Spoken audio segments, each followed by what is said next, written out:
Hi friends. तो अब हम इस वीडियो में समझेंगे प्रोनाउंस क्या होता है, प्रोनाउंस के कितने टाइप्स होते हैं। तो वीडियो स्टार्ट करते हैं। A pronoun is a word used in place of a noun to avoid repetition. एक प्रोनाउन वह शब्द होता है जिसका यूज किया जाता है नाउन की जगह पर रिपीटेशन को हटाने के लिए। The word pronoun means for a noun. Pronoun शब्द का मतलब होता है नाउन के लिए। For example listen to Rama. Listen to Rama, Rama क्या है? एक नाउन है। ही इज सिंगिंग, तो ही वापस listen to Rama, Rama is singing, तो वापस रामा रामा अच्छा नहीं लगता है, नाउन का रिपीटेशन होता है। तो रिपीटेशन को हटाने के लिए यहाँ पर ही लगाया गया है, क्योंकि रामा एक व्यक्ति है तो इसकी जगह ही लगाया गया है। तो अब ये वाक्य का अच्छा बन रहा है, मतलब फ्लो अच्छा बन रहा है। Listen to Rama, he is singing, वह गा रहा है। Govind and Gopal are here, they have come to hear him. Govind and Gopal यहाँ आए हैं, वो यहाँ आए हैं उसको सुनने के लिए। तो यहाँ पर यूज गोविंद एंड गोपाल की जगह दे यूज किया गया प्रोनाउन शब्द का। We should always speak the truth, हमें हमेशा सच बोलना चाहिए। तो यहाँ पर वी यूज किया गया प्रोनाउन का। और है types of pronouns. Pronouns can be classified as follows. Pronoun को बहुत प्रकारों में डिवाइडेड किया जाता है। जैसे पहला है personal pronoun. I, we, you, he, she, it, they are called personal pronouns because they stand for the three persons. I, we, you, he, she, it, they उनको पर्सनल प्रोनाउंस कहा जाता है, क्योंकि वो क्या किसके लिए खड़े होते हैं?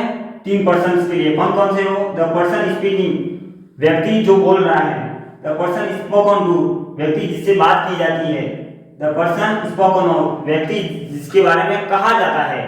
तो समझिए वापस एक एक क्या होता है। फर्स्ट पर्सन, इसकी डेफिनेशन है a pronoun referring to the person speaking. एक प्रोनाउन जो पर्सन बोल रहा है उसके बारे में रिफर करता है। Is said to be of the first person, तो उसे हम पर्सनल प्रोनाउन का फर्स्ट पर्सन कहते हैं। जैसे कौन कौन से? उसमें आई एंड मी वो आता है फर्स्ट पर्सन में। दूसरा है a pronoun referring to the person spoken to. एक प्रोनाउन जो रिफर करता है पर्सन जिसको कहा जाता है, is said to be of the second person, तो उसे हम सेकंड पर्सन पर्सनल प्रोनाउन का कहते हैं। उसमें कौन कौन से आते हैं पर्सनल प्रोनाउन के सेकंड पर्सन में? यू आता है, सिर्फ ओनली यू आता है। A pronoun referring to the person or thing spoken of. एक प्रोनाउन जो रिफर करता है पर्सन और थिंग जिसके बारे में कहा जाता है, is said to be of the third person, तो वो थर्ड पर्सन कहा जाता है। एज इसमें कौन सा है? ही, सी, इट, देयर। फर्स्ट कौन सा है? पर्सन स्पीकिंग, पर्सन जो बात कर रहा है। दूसरा है पर्सन स्पोकन टू, जिसको कहा जाता है, जिसकी बात की जाती है। Person or thing spoken of, इसमें व्यक्ति आता है या कोई वस्तु भी आता है। स्पोकन ऑफ, जिसके बारे में बात की जाती है, जिसको कहा नहीं, जिसके बारे में बात की जाती है। तो ये हमारा थर्ड पर्सन है। अब ये फॉर्म्स पढ़नी पड़ेगी। तो फॉर्म्स में मतलब क्या होता है? नॉमिनेटिव, ऑब्जेक्टिव और सब्जेक्टिव। केस पढ़ा था ना हमने नाउन वाला, नाउन प्रोनाउन वाला, तो उसमें इनकी फॉर्म्स अलग अलग होती है। तो first person of personal pronouns masculine और फेमिनिन में सेम होगी। सिंगुलर और प्लूरल के बता दें। नॉमिनेटिव, सब्जेक्टिव, मतलब सब्जेक्ट में क्या होगा? तो सब्जेक्टिव में आई होगा, और वो तो सिंगुलर के लिए होगा, और प्लूरल के लिए होगा वी। पजेसिव, जो पोजीशन बताता है, जैसे मनीषस पेंटिंग्स, मतलब पोजीशन बताता है। तो पजेसिव में क्या होगा? माई, माइन, वो सिंगुलर के लिए आएगा, प्लूरल के लिए आएगा अवर या अवर्स। ऑब्जेक्टिव मतलब कि जो ऑब्जेक्ट होता है, ऑब्जेक्ट में पर्सनल प्रोनाउन की फर्स्ट पर्सन क्या होगा उसका यूज करेंगे। तो ऑब्जेक्टिव में होगा मी, वो तो सिंगुलर के लिए होगा, और अस होगा प्लूरल के लिए। अब हम पढ़ते हैं second person of personal pronouns. Second person of personal pronouns, इसमें मस्कुलिन और फेमिनिन एक ही होगा, क्योंकि सेकंड पर्सन में हमारा क्या होता है? सिर्फ यू होता है, और ये यू में सिर्फ नॉमिनेटिव, पजेसिव और ऑब्जेक्टिव बता रहा है। तो नॉमिनेटिव केस में सिंगुलर प्लूरल में यू का यू ही होगा, पजेसिव में योर या योर्स होगा, ऑब्जेक्टिव केस में यू होगा, नॉमिनेटिव जैसे होगा you. Third person of personal pronouns, singular इसमें अलग होगा, प्लूरल अलग होगा, मस्कुलिन, फेमिनिन, न्यूटर और जेंडर्स। तो नॉमिनेटिव मतलब सब्जेक्टिव केस में होगा ही, पजेसिव में his, ऑब्जेक्टिव में मस्कुलिन में हिम होगा, नॉमिनेटिव में फेमिनिन में ही होगा, फिर हर, हर्स, हर, न्यूट्रल में नॉमिनेटिव केस का इट होगा, पॉजिटिव में इट्स होगा, ऑब्जेक्टिव में इट होगा और सिंगुलर में होगा वो भी, प्लूरल में दे, देयर, देयर्स, देम। अब हम समझते हैं एग्जाम्पल समझते हैं और उनको ढूंढने की कोशिश करते हैं। For example number 1, Karim lost his dog and can not find it. Karim ने अपना डॉग खोया और वो उसको ढूंढ नहीं सका। तो करीम लॉस्ट हिज क्या है, third person personal noun, personal pronoun का है और ये मस्कुलिन है और ये पॉजिटिव केस में आता है, सिंगुलर है। आप सारणी देख सकते हैं, यानी हिज किसके लिए स्टैंड हो रहा है, करीम, क्योंकि इससे संबंध खा रहा है। ये पोजीशन किसका है, करीम का है। And can not find it, it क्या है, डॉग के लिए संपर्क, डॉग के लिए खड़ा हुआ, डॉग के लिए स्टैंड हुआ है और इट क्या है, थर्ड पर्सन है, ये न्यूट्रल है, जेंडर है, ऑब्जेक्ट के केस में यूज हुआ है क्योंकि ये लास्ट में बता रहा ऑब्जेक्ट के तौर पे यूज किया गया है और ये सिंगुलर है। सेकंड एग्जांपल है birds build their nests in trees, पक्षी अपना घोंसला पेड़ों पर बनाते हैं। तो देयर किसके लिए यूज हुआ, बर्ड्स बिल्ड देयर, देयर किसके लिए यूज हुआ, बर्ड्स के लिए, थर्ड पर्सन है, ये आप देख सकते हैं सामने में, पॉजिटिव केस में यूज हुआ है और ये प्लूरल है और ये प्लूरल है। मस्कुलिन, फेमिनिन, न्यूट्रल वो कोई भी हो सकता है इसमें। Did I not tell you to be punctual, Rama, कोई टीचर कह रहा है कि रामा मैंने तुमसे नहीं कहा था कि तुम्हें टाइम के प्रति पंक्चुअल होना चाहिए, टाइम पर काम करना चाहिए। ये तो आई किया हुआ है, फर्स्ट पर्सन है, आई और बी हमारा फर्स्ट था, आई होता है सिंगुलर और बी होता है प्लूरल और ये नॉमिनेटिव केस में यूज हुआ क्योंकि ये सब्जेक्ट के तौर पर यूज किया गया है। यू क्या है, सेकंड पर्सन है और ये नॉट टेल यू और ये ऑब्जेक्ट के तौर पर यूज हुआ है तो ये हमारा ऑब्जेक्टिव केस। अब हम पढ़ते हैं सेकंड प्रोनाउन। दूसरा हमारा relative pronoun.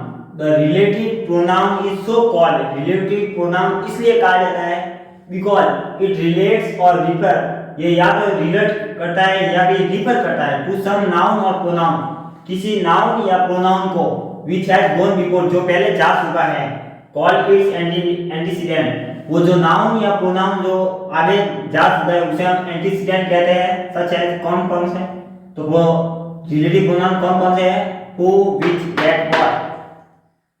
Forms of the relative pronoun who की फॉर्म्स होती है रिलेटिव प्रोनाउन में, सिंगुलर, प्लूरल में, नॉमिनेटिव में हु यूज करते हैं, पॉजिटिव में हु यूज करते हैं, ऑब्जेक्टिव में हु और हु यूज करते हैं। फॉर एग्जांपल आई मेट हरी, मैं हरी को मिला, हु हैड जस्ट रिटर्न, जो अभी रिटर्न हुआ। तो हु है रिलेटिव प्रोनाउन हमारा, देखिए चार है relative pronoun, who, which, that, what. Who से हु जो एक नाउन या प्रोनाउन जो आगे आता है हरी, तो ये हमारा एंटीसीडेंट हुआ। I have found the pen which I lost, मैंने पेन को ढूंढ लिया जो मैं खोया था। तो I have found the pen, pen antecedent हुआ, व्हिच रिलेटिव प्रोनाउन हुआ, व्हिच से पहले रिलेटिव प्रोनाउन से पहले नाउन या प्रोनाउन का उसे हम एंटीसीडेंट कहते हैं। The man who is honest is trusted, man जो ऑनेस्ट होता है उस पर ट्रस्ट किया जाता है। तो रिलेटिव प्रोनाउन से पहले नाउन है एंटी, तो ये हमारा एंटीसीडेंट हुआ और वो हमारा रिलेटिव प्रोनाउन है। अब हम समझते हैं एक रिलेटिव प्रोनाउन में होता है कंपाउंड रिलेटिव प्रोनाउन, जो इसमें ही आता है रिलेटिव प्रोनाउन में। Compound relative pronouns, pronouns formed by adding ever, so or so ever to who, which and what are called compound relative pronouns। pronouns जिनको बनाया जाता है ever, so और so ever to who, which and what, किसके साथ who, which and what के साथ ever, so और so ever लगाया जाता है तो उनको हम कहते हैं compound relative pronouns। सच है whoever, who के साथ में ever जोड़ दिया गया, whoever, who के साथ में so जोड़ दिया गया, whoso, whosoever, whichever, whichsoever, whatever, whatsoever। These relatives have no antecedent expressed। In relative में एंटीसीडेंट एक्सप्रेस्ड नहीं होता है, मतलब कि एंटीसीडेंट नहीं होता है। For example whoever comes is welcome, जो भी आएगा उसका स्वागत है, तो यहाँ पर एंटीसीडेंट नहीं है। टेक whichever you like, जो भी तुम्हें चाहिए वो ले लो। Whatever he does well, जो भी वह करता है वह अच्छा करता है। अब हम समझते हैं तीसरा हमारा टाइप प्रोनाउन का, interrogative pronoun. Interrogative pronouns are similar in form to relative pronouns. Interrogative pronouns similar होते हैं रिलेटिव प्रोनाउंस के, but the work they do is different, लेकिन जो काम करते हैं वो डिफरेंट है रिलेटिव प्रोनाउन से। They are here used for asking questions, उनका यहाँ यूज किया जाता है क्वेश्चन पूछने में। For example, who is there, वहां कौन है। Which do you prefer, tea or coffee, तुम चाय और कॉफी में किसको लेना पसंद करोगे। आस्क व्हाट ही वांट्स, उससे पूछो वह क्या चाहता है। फोर्थ हमारा टाइप है प्रोनाउंस का, उसे हम कहते हैं डिमॉन्स्ट्रेटिव प्रोनाउंस। तो डेफिनेशन समझते हैं, pronouns that are used to point out the object और objects to which they refer और therefore called demonstrative pronoun, such as this, that, those. Pronoun जिनका यूज किया जाता है पॉइंट आउट, निकालने में, ऑब्जेक्ट और ऑब्जेक्ट्स को व्हिच दे रिफर, बताने में कि कौन सा ऑब्जेक्ट कहां पर है, कॉल्ड डिमॉन्स्ट्रेटिव प्रोनाउन। तो उनको हम डिमॉन्स्ट्रेटिव प्रोनाउंस कहते हैं। वो कौन कौन से, दिस, दैट, दोस। एग्जांपल से समझते हैं, दिस बुक इज माइन, ये बुक मेरी है। दैट पेन इज योर्स, वो पेन तुम्हारा है। दिस एंड दैट सिंगुलर में यूज किया जाता है, और दिस एंड दोज को प्लूरल में यूज किया जाता है। दिस बुक्स आर माइन, वे बुक्स मेरी है। दोज पेन्स आर योर, वो पेन है तुम्हारी है। अब हम समझते हैं 5 टाइप ऑफ प्रोनाउन क्या है। Indefinite pronoun, pronouns that refer to persons और things in a general way. Pronouns जो रिफर करते हैं पर्सन्स और चीजों को एक जनरल वे में, but do not refer to any person or thing in particular, लेकिन वो पर्सन और थिंग को पार्टिकुलर में रिफर नहीं करते हैं। They are therefore called indefinite pronoun, तो उनको हम indefinite pronouns कहते हैं, such as one, none, somebody, nobody, few, many, they, others, everybody, everyone, some, all, etc. For example, one hardly knows what to do, एक बड़ी आसानी से जानता है कि क्या करना है। तो यहाँ पर किसी को पार्टिकुलर में नहीं कहा गया, मतलब एक indefinite है। None of his poems are well known, उसकी कोई भी poems well known नहीं है, अच्छी जानने वाले नहीं है उनमें। They say that one of the local banks has stopped the payment, वो कहते हैं कि लोकल बैंकों में एक बैंक ने पेमेंट बंद कर दिया, तो वो फिक्स नहीं है कि कौन सी बैंक है। All were down, सब डूब गए हैं। Some are born great, कुछ लोग कुछ पैदा ही मतलब ग्रेट होते हैं, तो ये कौन है वो पता नहीं है, इनडेफिनिट है। Few escaped none, कुछ बिना छोटे बचे हैं। डू गुड टू अदर, दूसरों का अच्छा करो। somebody has stolen my watch, किसने मेरी वॉच चुरा ली है, तो ये इनडेफिनिट है, तो इसको हम कहते हैं इनडेफिनिट प्रोनाउन। और हम समझते हैं 6 type of pronoun.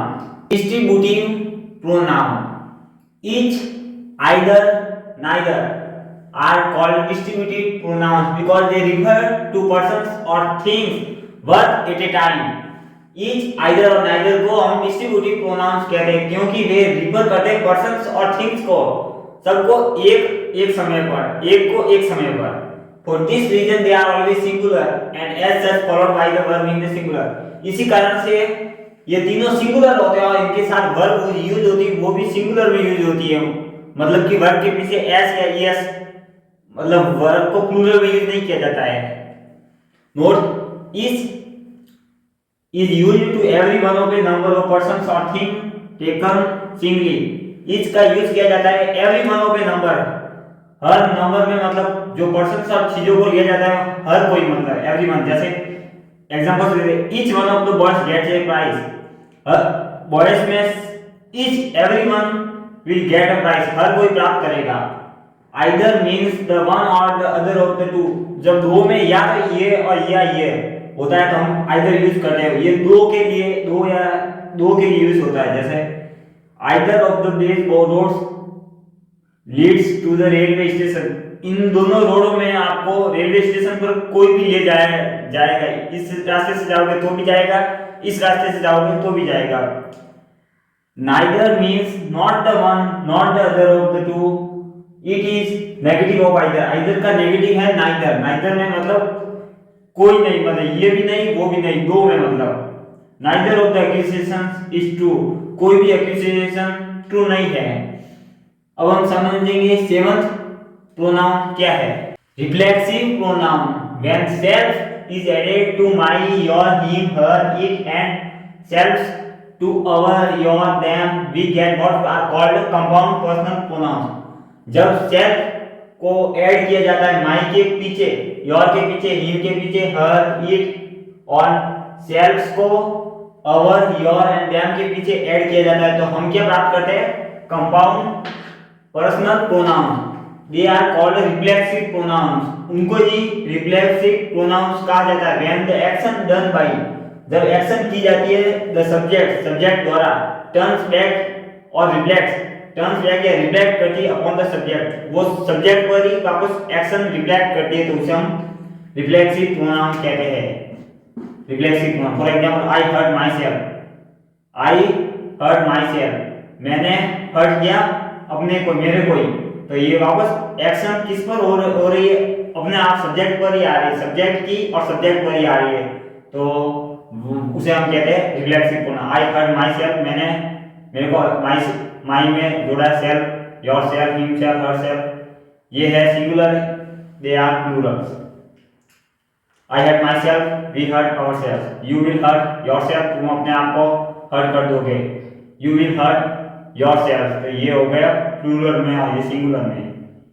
He hertz himself, वो अपने आप को चोट पहुंचाता है, they hurt themselves, she hurts herself, the horse hurts itself, horse एक घोड़ा है तो और एनिमल है तो एनिमल के जगह इट यूज होता है और यहाँ पर सेल्फ लगाने से हमारा बन गया रिफ्लेक्सिव प्रोनाउन, क्योंकि ये वापस सब्जेक्ट पर ही रिफ्लेक्ट कर रहा है। अब हम समझते हैं the last type of pronoun that is called empathetic pronoun. Empathetic pronoun same की सेम रिफ्लेक्सिव जैसे है लेकिन ये कुछ अलग करते हैं। कैसे? वो का वो same, when self is added to my, your, him, her, it and सेल्फ्स to our, your, them, we get what are called compound personal pronoun. लेकिन when compound personal pronouns are used for the sake of emphasis, जोड़ डालने के लिए जब compound personal pronouns का use किया जाता है तो हम उनको क्या कहते हैं? Empathetic pronouns. For example I will do it my self, मैं खुद ही कर लूंगा, मतलब जोर दे रहा है अपने आप पर, तो अपने आप को मतलब लेने के लिए। You yourself can best explain, तुम खुद अच्छे से एक्सप्लेन कर सकते हो, तो क्या देने के लिए? एम्फेसिस देने पर, सब्जेक्ट पर एम्फेसिस देने पर। शी हरसेल्फ सेज, तो वो ऐसा कहती है। I will told so by the teacher himself, मुझे ऐसा कहा गया था एक टीचर के खुद के द्वारा, टीचर खुद के द्वारा, टीचर अपने आप को ले रहा है। The town itself is not very large. The town अपने आप में इतना बड़ा नहीं है। They themselves admitted their guilt. उन्होंने खुद ही अपनी गिल्ट को एडमिट कर ली। तो गाइस हमने पढ़ लिया पूरा प्रोनाउन के टाइप्स, तो टोटल 8 टाइप्स हमने पढ़े हैं। तो गाइस अगर वीडियो अच्छा लगा हो तो चैनल को सब्सक्राइब करके बेल आइकन को प्रेस कर देना, लाइक कमेंट एंड शेयर कर देना अपने साथियों के साथ। मिलते हैं एक नई वीडियो में, तब तक के लिए थैंक यू गाइस।